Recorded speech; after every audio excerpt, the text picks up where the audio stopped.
Hello, I'm Angela. Welcome to digital scrapbooking using the Affinity Software.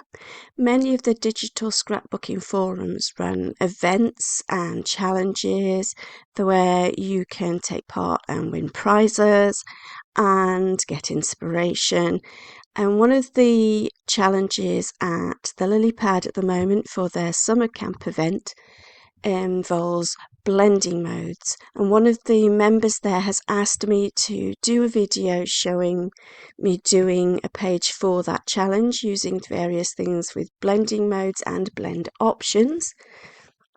So I'm going to use this photo of my girls climbing a ginormous climbing frame in the town park, and I'm choosing to use a template to help me. Now this template has some blocks on it, and one of the things in the challenge was to use colour blocking and overlays. So I thought this would be a good shape for using with this photo. So if I just switch that photo back on, and in this template we've got an optional, so the colour block overlay is on top of a photo spot. So I'm going to crop my photo into the 3 photo spots for each of the 3 shapes. So if I just duplicate it twice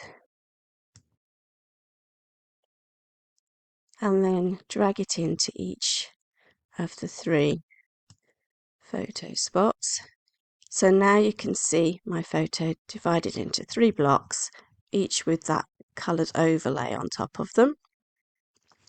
Now I'm going to crop some papers from my chosen kit into those colour overlay spots, and then the effects on those spots will apply to the papers that I crop to them.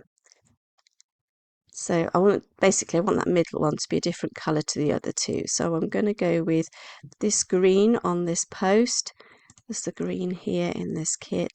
I can't pronounce the name of this kit, so I'm not going to try, but I'll type it in big letters on the video when I edit it so you can see it. Line that up and drag it into that spot.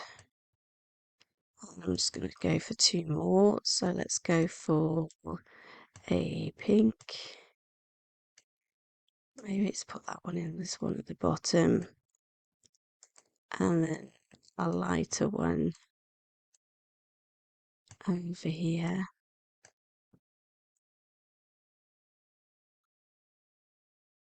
I'm not sure, what about this one?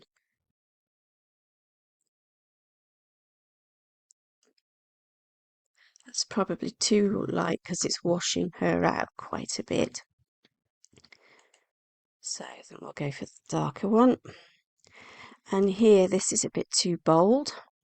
So I'm going to change the blending mode. So in this template, it's set to overlay. So if I try a different blending mode and see if we can soften that a bit. Let's try soft light.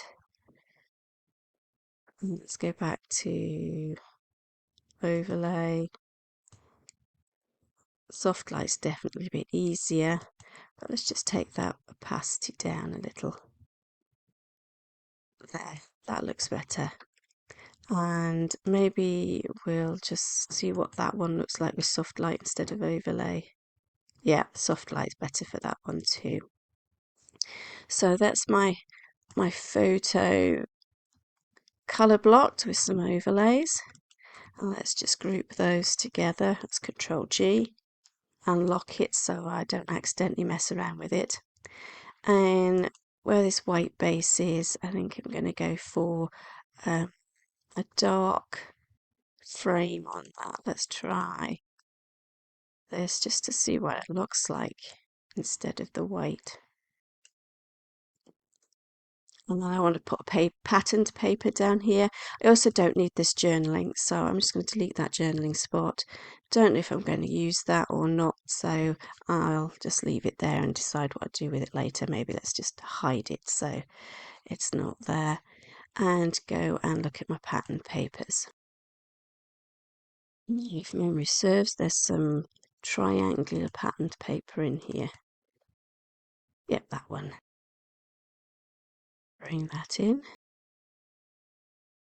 So locking those, we now have a pattern that doesn't quite echo these, because I think these are hexagons. Yeah, but I think it looks quite good there with the main thing, and I think I just want to put a big title across here.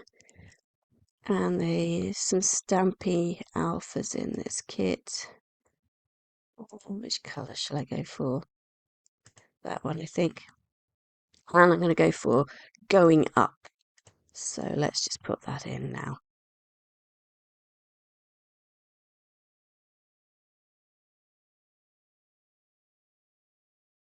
Now I'm going to line up all those letters. So if I select them all and go to the alignment tool, and let's just align them all so that they're all level based on the bottom of the letters. And resize it. Oops. Okay, undo, Control N Z. Right, now I'm going to group them, Control G. Now let's resize that so it's a better size. And we'll bring it so it's not completely centered on that bottom line. Now we're going to use something called blend options, which is something I've been specifically asked to demo, and it's one of the things in the challenge. So let's just zoom in here a little bit so we can see these words. Now with blend options, it's different to blending modes. I can change what I see based on the color values of the image. So let's just go and collect. So I've got that selected, and here with this cog in the corner, that's blend options. So now I have this little dialog.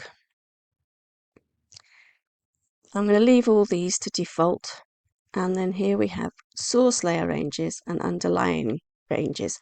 So basically whatever I do in this box is going to be based on the color tones and the color values of my selected object, which is the title.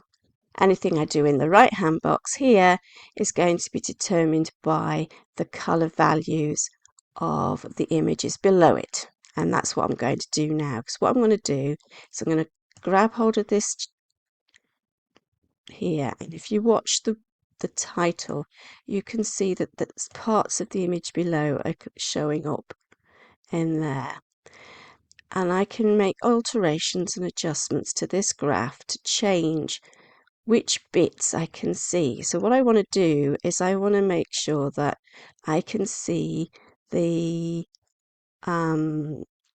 ropes coming through my letters, but I don't want my letters to be too see-through, just want to see those ropes. So just adjusting these sliders to get the effect that I want. Here we go, the ropes are seen like they're in front of the stamp, but the stamp is on top of everything else.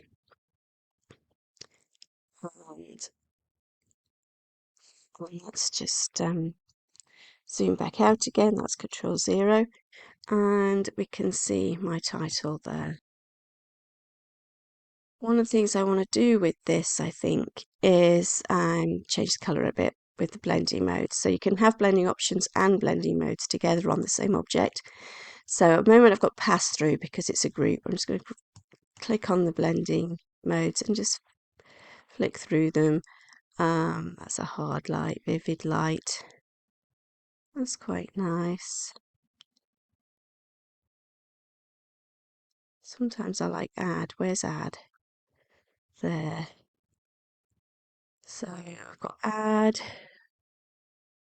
vivid light.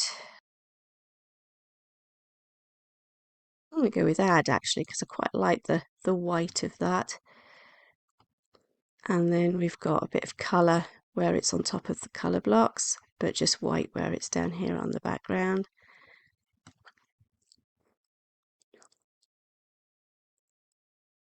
Let's just add some extras. So I think there might be some arrows in this kit. There's an arrow. if we grab that arrow and let's rotate it so that it's up and pop that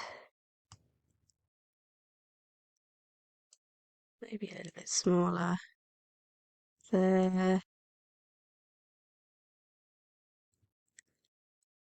Let's make sure they're evenly spaced. So that's this one here, spaced horizontally. Oh, I've not collected the groups, that's why that hasn't worked. Let's just cancel. Let's collect that group as well. And now let's apply that. I'm going to group it all and then just center it and then ungroup. So we because I don't need to do those together. So now I'm going to select these two arrows because I want to do the same blend options on those arrows as I've done with this title so that I can see the ropes coming through.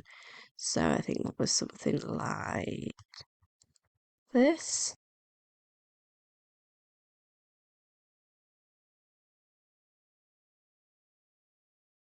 That's the look I want. And we can close the blend options dialog. And here we are with my page. It's going up and looking at that, these arrows, I don't actually like the positioning, so is that one not centered? Centered there.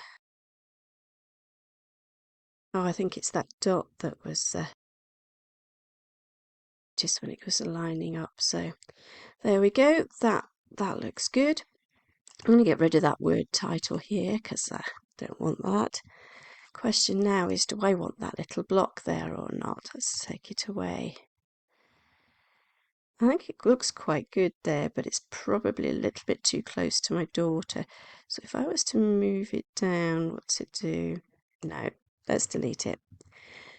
And then we had a little tag down here. That works.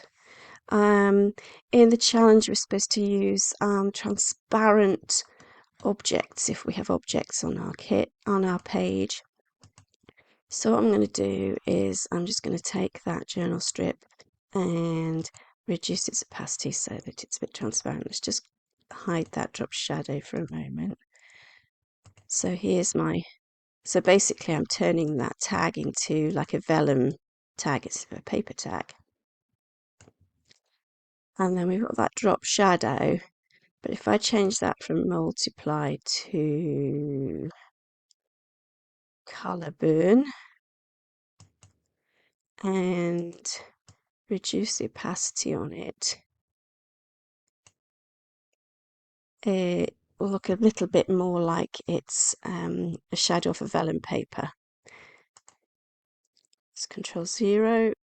Yep, that's good. But instead of captured, I'm going to replace that with the date, which I'll have to look up, so I'll put that on later.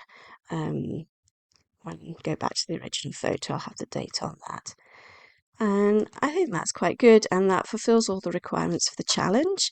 And I hope that's answered all of Naomi's questions. And blessings all. Bye.